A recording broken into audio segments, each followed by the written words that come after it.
Now, the trends and the trends that you guys started in the early years, I mean, are still going to this day. I mean, the bling bling is in the dictionary. You know what I'm saying? You guys kind of revolutionized jewelry and being flashy and in your music, in your videos, and just in your lifestyle. Where did that come from? That shit come from, man, one day, bro, like Birdman always been a stunner, but his name wasn't the #1 stunner until, you know, we actually had a encounter with Puff Daddy. You know what I'm saying? Okay. And like, you know, Baby had a lot of names, but he became the #1 stunner that night. You know what I'm saying? We went and we had a dinner out at Justin's. I think Puffy had a club or a restaurant called Justin's or something. It was all us, Busta Rhymes, Puffy, I can remember. I think Keith Sweat too was with us, you know what I'm saying? And we went to there, and we all had our Rolex on. Baby had 2 of them on, you know what I'm saying? And we was, you know, Baby always grilling, showing their Rolex, and Puffy like, man, I got one watch on that costs more than all 6 of them Rolex that all y'all got on, you feel me? And it was damn, Puff! The had 1 diamond in it, you know what I'm saying? Yeah. You know, we had jump with the boogers on it, you know what I'm saying? Yeah. Bam, bam, bam. So it was, I think it was a Frank Mueller or something like that. I'm probably saying the name wrong, but you know, that's what it was back then. It was $1 million watch, you know what I'm saying? And man, Baby said, man, you know what? This is, he said, not just Puffy, but after that day, he said, man, ain't nobody gonna ever outstun him. You feel me? And just went crazy, man. He bought 50 cars.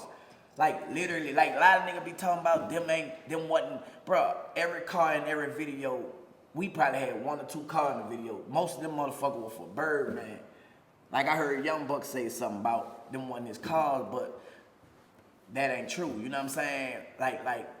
Like they had this guy from Nashville named Lil Jimmy, you know, and a few more of the little dudes in Nashville. That's where we get the term boogers from, because them little niggas was on. Yeah. And they was wearing Rolexes and calling they diamonds boogers, Lil Jimmy and them, you know what I'm saying? Yes, and you know, they had the yellow Hummer, Baby had the black Hummer.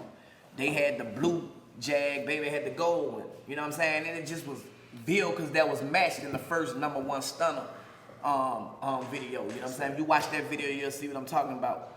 But, you know what I'm saying? That nigga always been infatuated with cars, bro. You feel me? Like, I've never been a flashy type dude. I was thugging, that's me, you know what I'm saying? I started thugging, Pac started thug life, you know what I'm saying? I started young and thugging, you feel me? That's always been my thing, you know? But this nigga went crazy, bro. Like I'm talking about 50 fucking cars, like literally. You know, like he probably slowed down now. But man, 50. The nigga had 50 cars. Like he had a car coming in.